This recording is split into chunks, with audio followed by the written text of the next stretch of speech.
Okay, thanks everyone for reading through those disclosures. My name is Natalie Beckett and I will be your moderator for this afternoon's free educational webinar. Today we are happy to host Bubba Horwitz, and he's going to be speaking with you guys about hedging and part-time futures day trading. We also have Andy Aronson with us, and he's part of the team over here at AGT. Andy, you want to say hi, introduce yourself? How's everybody doing? We're lucky to have Bubba again. He's going to talk about a really good topic today, hedging and futures trading. Yes, and I know Bubba's here with us as well. Bubba, are you there? Nope. No, he's gone. He left, you guys. I'm so sorry. He left the building. Well, yeah, we're pumped to have you again, as always, Bubba.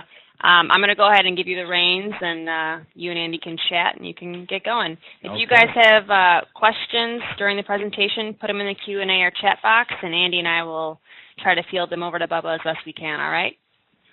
All right. Well, welcome, Bubba. Thanks for coming again. It seems like we're doing a webinar every 4 weeks, if not 6 weeks, and we really appreciate you showing up. And we should be doing them every week. Let's get going here. Would you like to do that? I can talk to the powers that be and see if we can make something happen. But I think the topic today is really, really important, especially with the markets, how they're whipping around the last couple of weeks.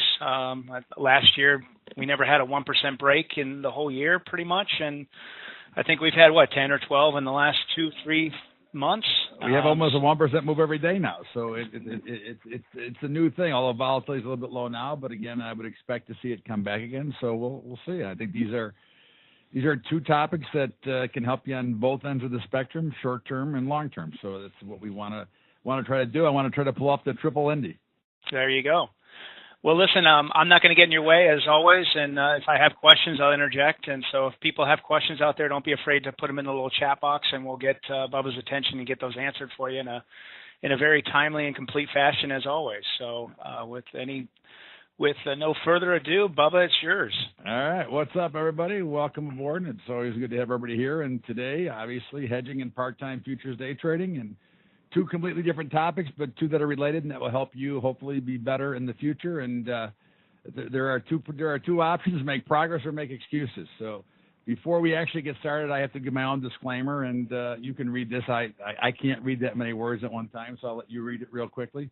It does say something about risk and all the other stuff, so go ahead and read it for about, I'll give you 6 seconds. 3, 2, 1, 6, 7, 5, and that should do that. And just for those of you who don't know me, I am Todd Bubba Horwitz, and I've been doing this for 38 years and still currently a member of the Chicago Board of Trade or the Mercantile Exchange, whichever. The Merc bought the Board of Trade, but my membership was from the Board of Trade, but I was also a member of the Board of Options Exchange. I'm the founder of Bubba Trading. I'm the author of Bubba's Guide to Trading Options and Bubba's Guide to Trading Weekly Options. I regularly contribute to Fox, CNBC, Bloomberg, BNN, RFD TV, Phoenix TV of China, and Kitco News. I have my own radio show every day at 4 to 5 Eastern, and of course I'm the original one of the 3 original market makers in the S&P pit, which was the SPX, which started in about, I think, 1982.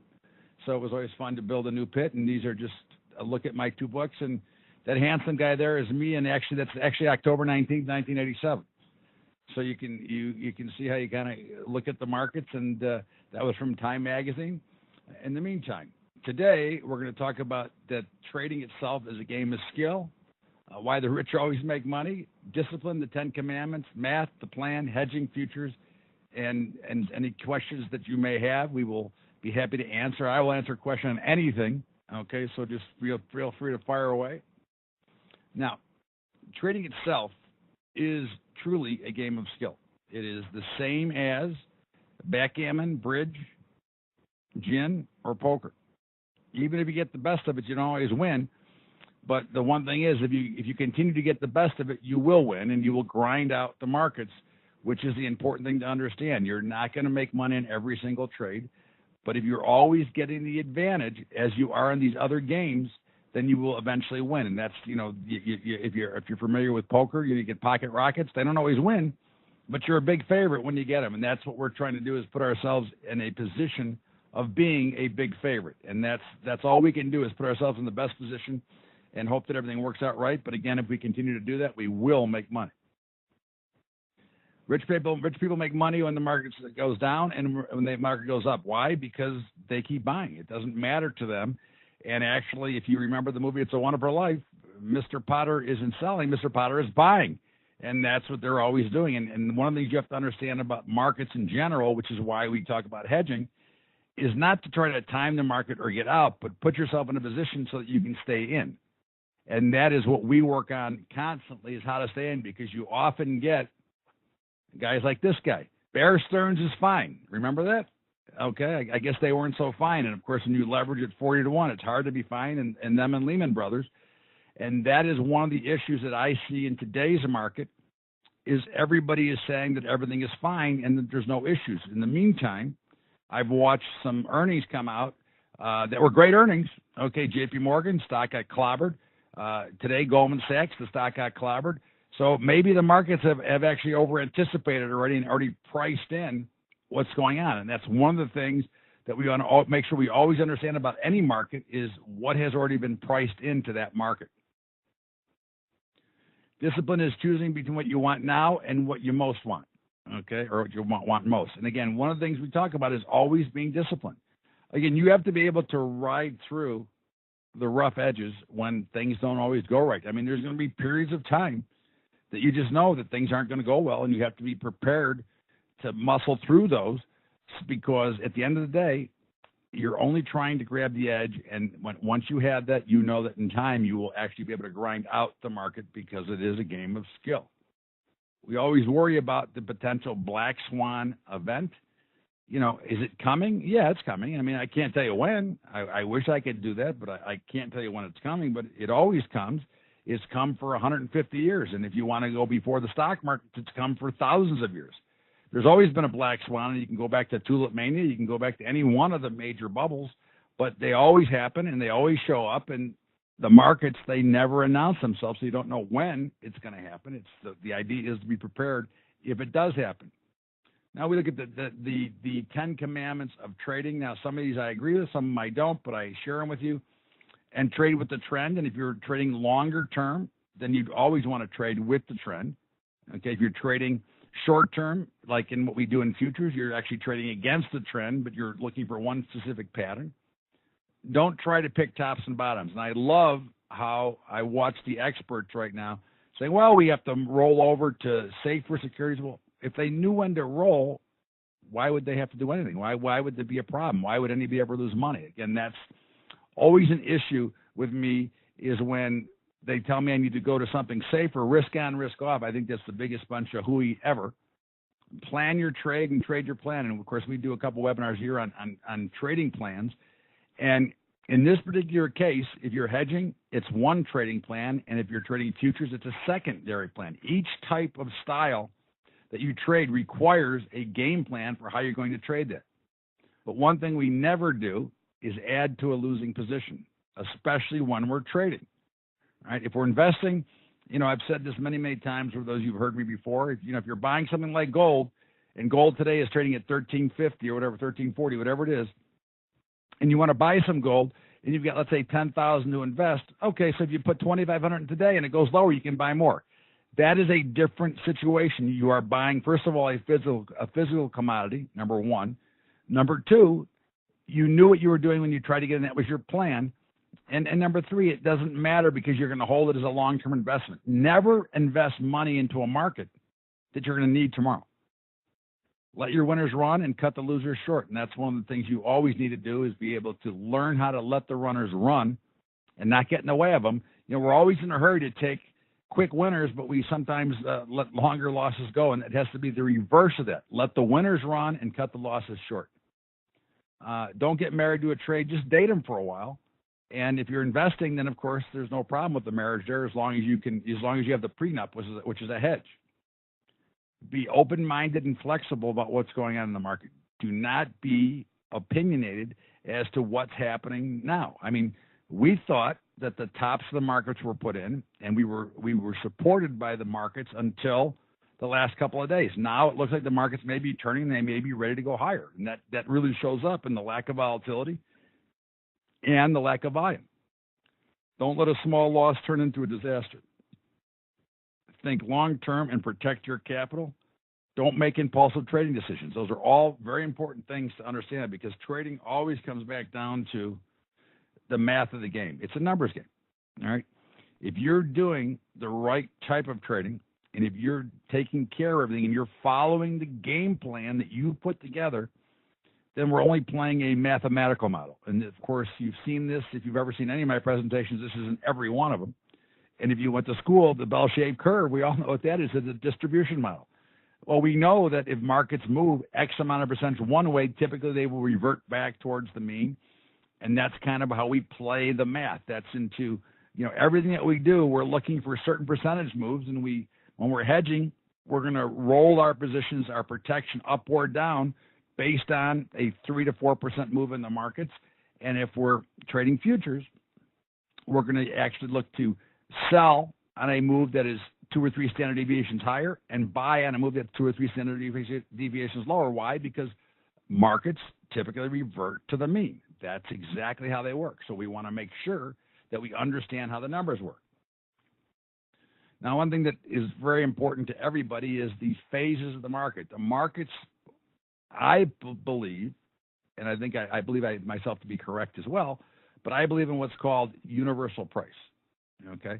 And all universal price is that all charts are the same, all markets repeat themselves, and the longest or the shortest time frame always has to resolve itself back into the longest time frame. So if you look at what we're looking at right here, you can see what we call the first phase of the market, which is a consolidation phase.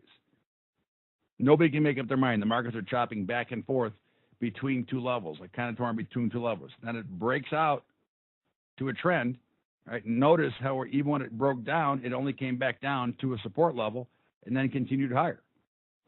That's the breakout to the trend. And eventually the market will what we call blow off, which would be the end of that cycle. And the market should either consolidate or go the other direction. Now, this works either up or down. It doesn't matter which way. It works both ways. So you have to focus on understanding these phases of the market because they're very important to what we're doing. You always have to have a plan, as we said. Now, again, you've got to understand your risk capital, and it goes into each pile.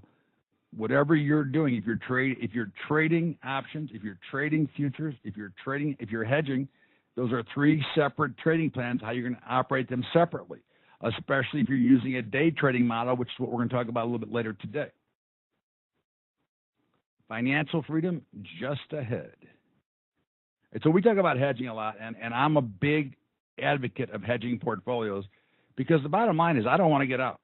I never want to sell my stocks. I want to hold them forever. Okay. Again, I will sell a stock if for some reason something has changed in that stock. If something has fundamentally changed. Now, I don't trade fundamentals, but once I buy a company that I like, if something has changed and they're starting to get into trouble or their finances have changed, then I might consider selling. But 99% of the time, I will keep everything and just continue to stay hedged the market. And that's what we want to do, because when you can hedge your portfolio and you can stay in the market, you get the power of compounding. And according to Albert Einstein, compound interest is the 8th wonder of the world. He who understands it earns it. He who doesn't pays it. And that's the idea is, if you've ever heard the story of people that never made a lot of money, but they always invested into the stock market. They put in whatever it was, a couple $100 a month, whatever it was, and they kept buying and they kept buying and they kept buying. And then you heard that they passed away, and all of a sudden you heard Joe Blow left $3 million. Never made more than $40,000 a year, but he left $3 million. Think about that for a minute. That is the power of compounding. Now, we all know that bubbles happen, right? Again, recently in the last 38 years, believe it or not, we've had a series of bubbles, more bubbles in the last 38 years than we've had in the history of the markets. Why? Because you've got too much funny business going on with the Fed. But when you look at these, the first one is tulip mania. The last one's a Dow, but the middle one's the one I always like to talk about because that was when Sir Isaac Newton in the South Sea bubble, he had made a fortune in the beginning of the move, got out, took his money, and couldn't control himself because of the fear of missing out and got back in and ended up a pauper, okay? Now, the funniest thing about the South Sea bubble is the final debt payment was just made about a year ago back to England. All right, so it was in 1700, in early 1700, so it took 400 years to pay back from that bubble, things that happened. Now, everybody always asks the question, why hedge? Well, the first reason to hedge is to protect yourself so you don't have to get out of the market. If anybody on this call ever puked out, all right? Have you ever seen, in 2008, when the world was coming to an end, did you puke out of the market because you couldn't take it anymore? All right. Or are you in livestock or some of the other commodities? Did you puke out 2 Wednesdays ago when the trade wars were going on or when the banks were giving the tap on the shoulder? There's never a reason to puke out. You can hedge that and eliminate that emotion. Okay. Hedging against risk investment means strategically using instruments in the market to offset the risk of any adverse price movements. And that's what we're trying to do, because we hear these statements all the time. Paulson appears on Face the Nation and says, our banking system is safe and sound one. If the banking system wasn't safe and sound, everyone would know it. There would be no need to say it. Well, I look at guys like Paulson and guys like that make these statements when there's a little bit of uncertainty as the coaches who give the owners who give the coach the vote of confidence, right? We've all seen that before. His job is safe, and 2 days later they fire him. Okay? Now, everybody likes to talk about the new market, that this time is different. But one thing we always say is the stock market can be fooled, but not forever. Right? And that's something that is important to understand because, again, you're seeing it live. You're seeing a lot of this play out live right now. Even though the markets are trying to churn higher, a lot of these earnings are already been priced in, and the stocks are not supporting the market. It's something to look at. Now, some of the portfolio protection myths we've heard about and seen about, covered calls. Worst strategy in mankind. Now, 35 years ago, it was fine because the cost of trading was too expensive. But today, you get no protection to the downside with a covered call. However, you do give up your upside potential. To me, that doesn't sound like a very good deal, especially in a market that's been moving. So that doesn't sound very good. Protective puts. All right, those are more known as, or also known as, married puts. Now, in 2014, the stock market went up 21%. And all year long, all of the pundits and experts said, buy cheap options, buy cheap puts for protection. Well, the first thing is, let's discuss what is a cheap option. There is no such animal, right? Options are never cheap. They are always fairly priced unless they are expensive, right? Because, believe it, the market makers are on the other side. Market makers are the same as an actuary who determines the price of life insurance. They don't make mistakes. They might insure me today thinking I'm going to live for 20 years and I might die tomorrow. But the law of large numbers, the math, consists that a guy like me is going to live the next 20 years. So I may be the one who goes, but everybody else will live. So the people that invested in those cheap puts, instead of making 21%, they made 3%. Right? Gold and other precious metals, they are not protection against the portfolio. Now, I'm a big believer in owning gold, in owning precious metals, but not as a protection against my portfolio, but as another asset class that I would own, looking for some return, and at some point it may become a currency again.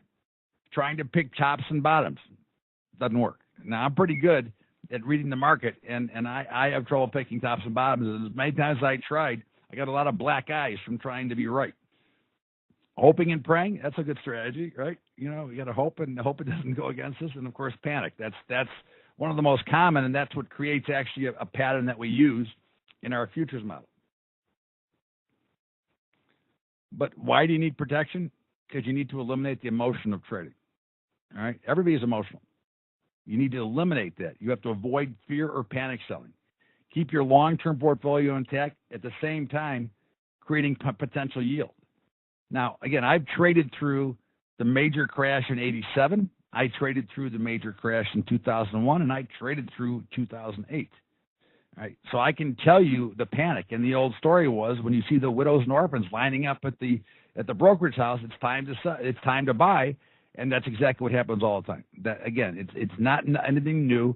Go back and look at any market, and you can see where the bottoms come in. And this time is not different. There will always be the same.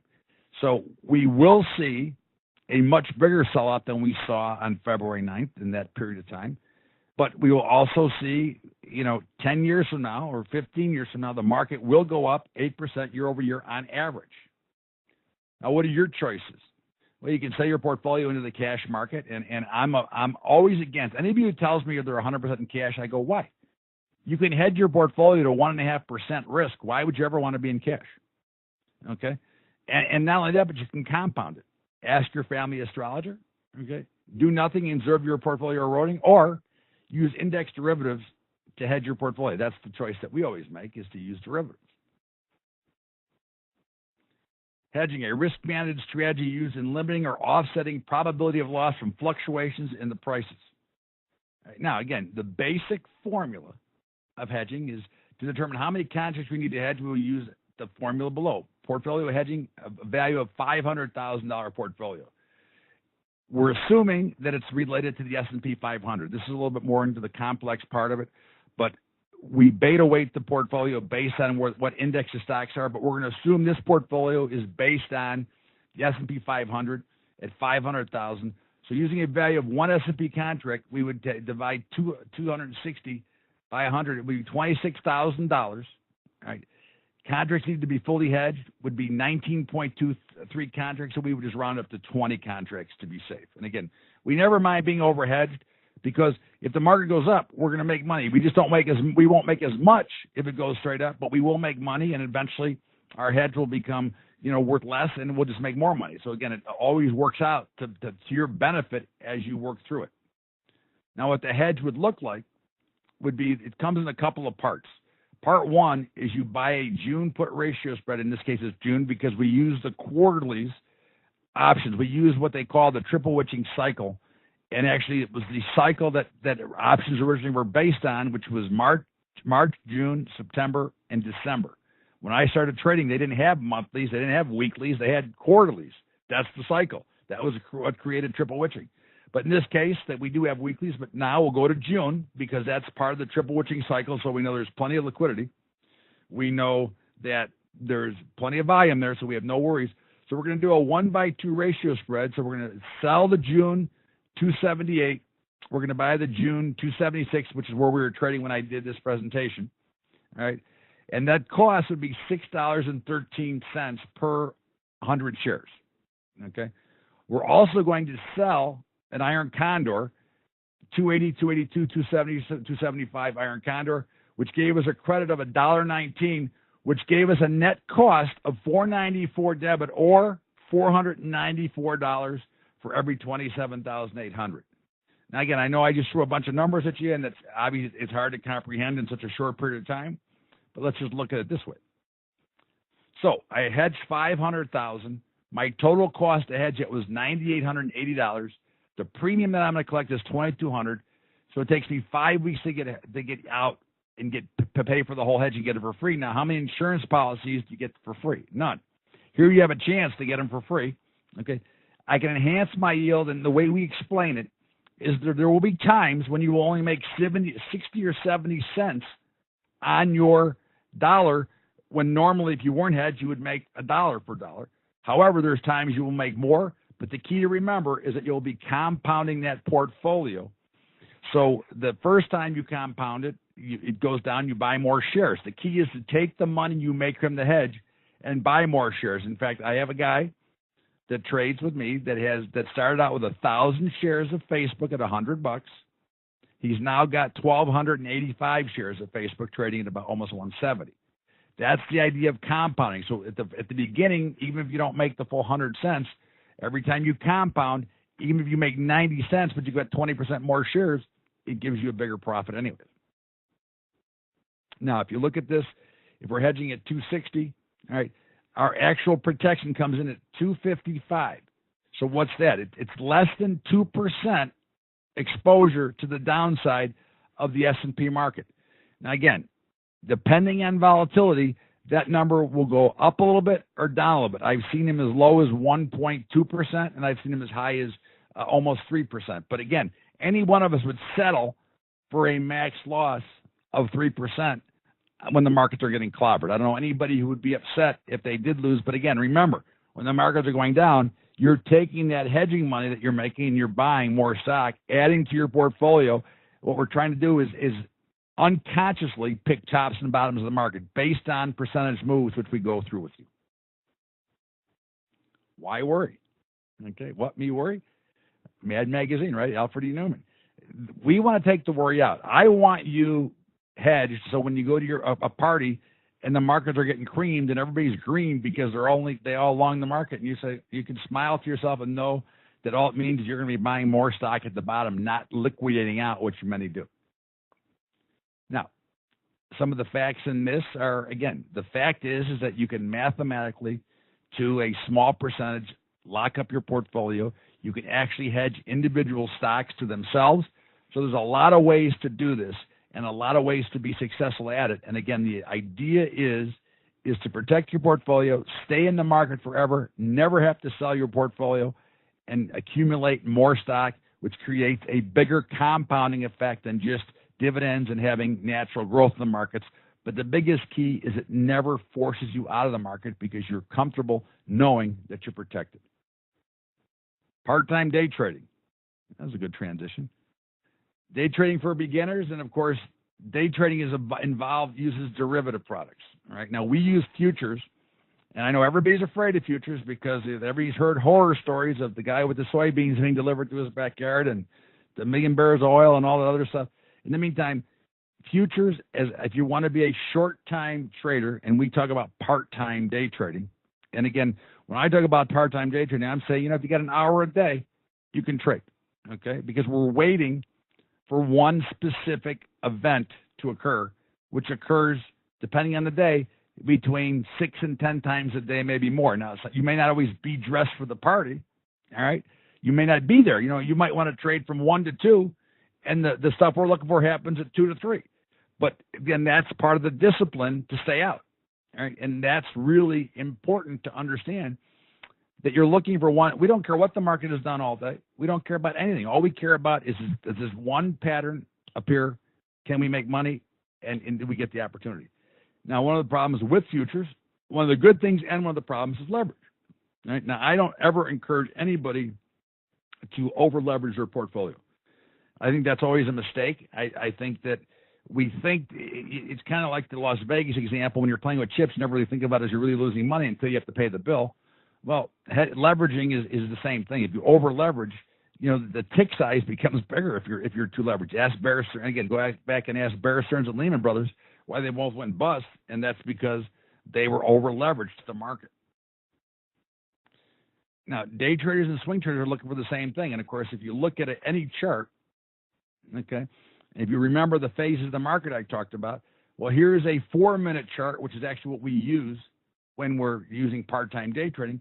But if I go to a 3-month chart, all the patterns are the same. The same patterns will occur no matter whether I go there or if I go to let's go to the max, a monthly max. This is almost the same pattern on a monthly basis that we're looking at today on 4 minutes, okay? That's the beauty of the market. If you understand what we call universal price and you understand the phases of the market, then you're never in jeopardy when you're day trading. You're waiting for one specific pattern to occur.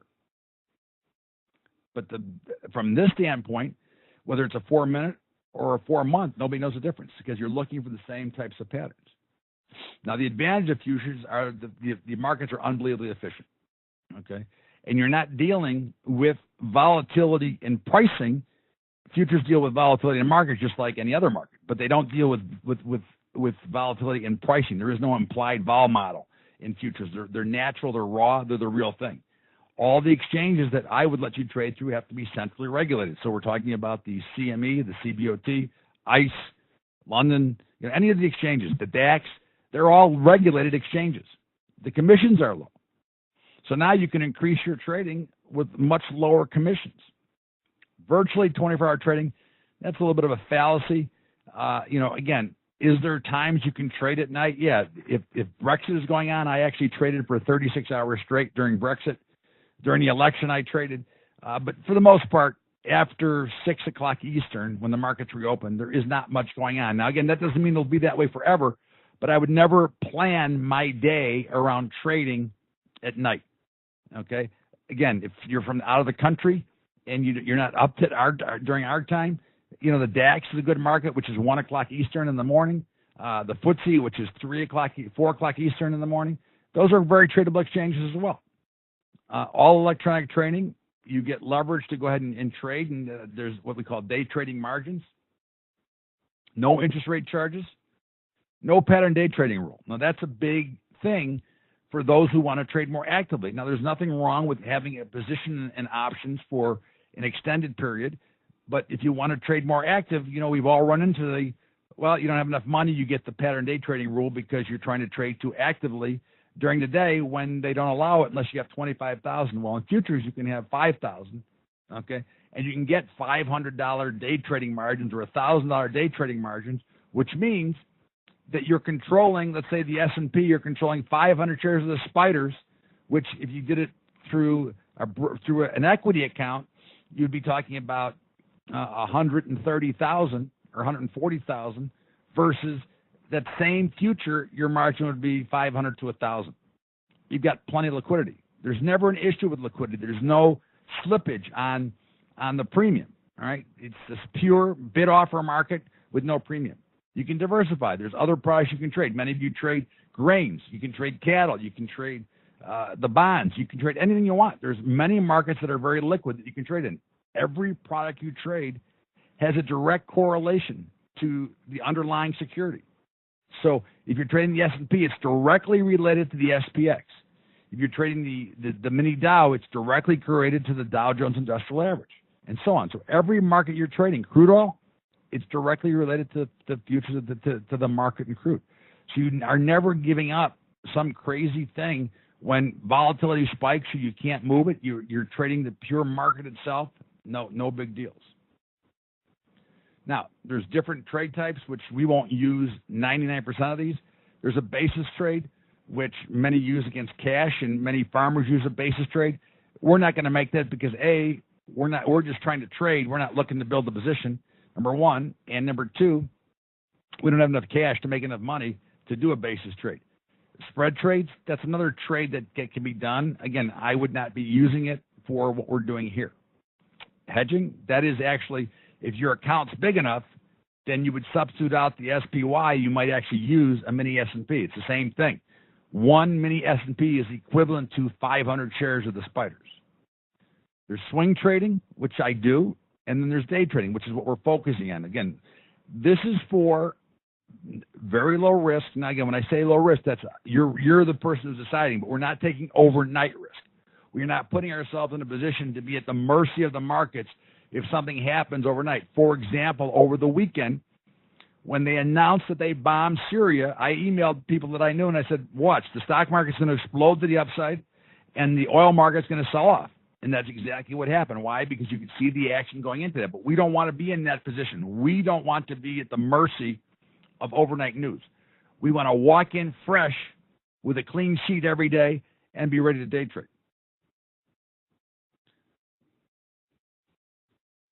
Trend trading, again, we don't care about the trend. We're trading one pattern. Swing trading, again, if you have the capital and you want to swing trade, you certainly can. I wouldn't tell you not to. I mean, I do, but you have to understand the exposure and the risk that you're taking. You can do the gamble trades. Now, again, where most gamblers end up, right? So usually not a good thing. You can trade momentum, which I'm not a fan myself. I never did well trading momentum, so I'm not a momentum trader.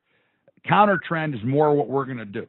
Okay, which is through one specific pattern. Now, we're not looking for one. We're looking for certain things. We're looking for the pattern, if you remember, called the blow-off pattern. Right? The blow-off occurs when price and time become meaningless to the investor or the traders, and they're panicking. Remember Billy Ray Valentine? They're panicking out there. I feel it. Okay, that's what happens when people are panicking, either the upside because they got to get in, or to the downside. All right, and you see a volume spike and a price spike. So let's narrow this down because we do this over a 4-minute chart. All right. So if you look and you watch and you can see this was a little bit of a panic on the opening and then the markets exploded to the upside. All right. Now this was a little bit of a blow-off pattern that would not have worked. And again, I'm doing these quickly, but here specifically was a blow-off to the upside. And you can see it if you were watching it. They were just buying. They didn't care about price and time. And, of course, it did sell off pretty dramatically from that price. And it works in every market because all markets are the same. All patterns repeat themselves. Here's a great trade this morning in the oil market. Now, I actually did make this trade, so I can actually talk about this. This was a blow-up. This was a puke to the bottom. And then immediately took off and rallied. Okay, and that's the kind of trades we're looking for. We're going against the grain because we have good reason and we have a high probability of success. Are you tired of making small gains in your trading and then giving it all back plus a lot more? And that's what we're trying to avoid. That comes into your trading plan and your discipline. So when you look at futures, there's the market, there's performance margin, there's maintenance margin, there's a tick size and a tick value. And that's one thing before you jump in the futures market, make sure you know that they're not standardized like equities or options. All right? Each future has a different tick size depending on what the future is. For example, soybeans trade at 5,000 bushels and they move in quarter-cent increments, all right, and they're $12.50 a tick or 50 cents a penny. That actually is the same ratio for the S&P. However, the Dow future trades in $5 increments. The bonds trade in 31.25. So again, you have to understand the tick size of what you're trading. Now, different types of futures and commodities, you've got gold, corn, wheat, oil, natural gas. Indexes, you've got the S&P 500, the Dow, the NASDAQ, the Russell, the FTSE, the Nike, and more. Forex, euro, pound, yen, Aussie. What else is there? There's a ton of others as well. Interest rates, 30-year bond, 10 years. Now, there's more, but again, we don't trade below the 10-year because there's not enough money to be made. Weather, which we would never trade, but there are weather markets, okay, that do trade on the exchange. But understand the margin, understand what mark to market is, understand the spot price and the future price, because that will vary through the day. Now, again, for us personally, for what we're doing, we could care less about any of this. It means nothing because of the method that we're going to use. But I always want to encourage everybody to understand the entire market around it, know when the expiration is, and know when the contract cycle is, because that is different as well. They're not, the equities are the same as options, which is the triple witching expiration, but gold and crude oil is monthly. Gold is February, April, June, August, and December. Right? So they all change. So you got to know where you want to trade and what month you want to be trading in. Understand what initial margin is and what overnight margin is. It changes. All right. And again, I don't recommend anybody who's new to futures carrying positions overnight. So this should not be an issue, but I warn you about doing something. I've seen it happen many, many times. You get a trade on and it's not doing well, and instead of taking the loss and the stop and getting out, you say, well, let me carry it overnight. And then you know what happens overnight, right? Pow. The market goes exactly the opposite way, and then you're stuck to make a decision. We like the rubber band reversal strategy, and really what that is that's really the blow-off. The blow-off is when, again, price and time become meaningless. The buyers or sellers are panicking to get in or get out, and what happens is volume spikes, price spikes, and when that settles and we have a way to figure out when it's settling, we then move on and we jump in, either selling the market if it's going straight up or buying the market if it's going straight down. Because if you don't have a competitive advantage, don't compete. Trading is a competition. Be prepared to win or lose. Again, you are trading against others. This is not just a game. This is not like an imaginary thing. You're trading against other traders. So learn to get the edge against the other traders.